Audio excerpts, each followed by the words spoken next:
Deputy President Paul Mashatile has addressed the National Council of Provinces, highlighting the urgent work of the Water Task Team and calling for greater accountability in municipal management.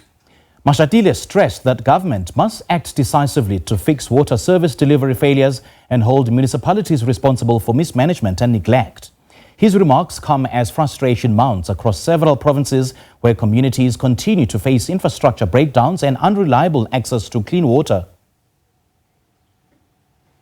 We've also found out, Honorable Finney, that one of the challenges in the municipalities when it comes to water is also a problem of leakages, what we call non-revenue water.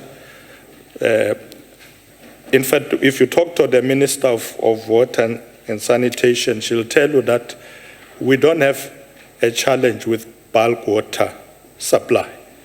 The biggest challenge is reticulation. And it's because of those problems. Yes, some of them in the previous years could have been because of the problem of poor financial management, but there's also a reality that municipalities lose water to the extent that, if my figure is correct, that some of them lose up to 40% of that revenue because of the leakages. And that, of course, as the minister said, in some areas has to do with old infrastructure that needs to be repaired. And as long as municipalities lose a lot of water, it means they must make do with 60% of the revenue that they need to fix the pipes and do everything else. But the minister is meeting with all of them.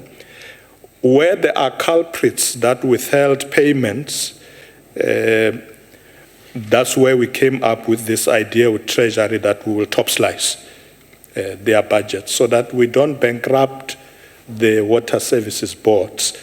So those interventions are happening and are going to be closely monitored. There will be a regular report to Cabinet by the Ministers of Water and Water and Sanitation to ensure that Cabinet can see what improvements are we making with regard to water, because water is very critical for development and we want to make sure it's not wasted through leakages because of not fixing infrastructure.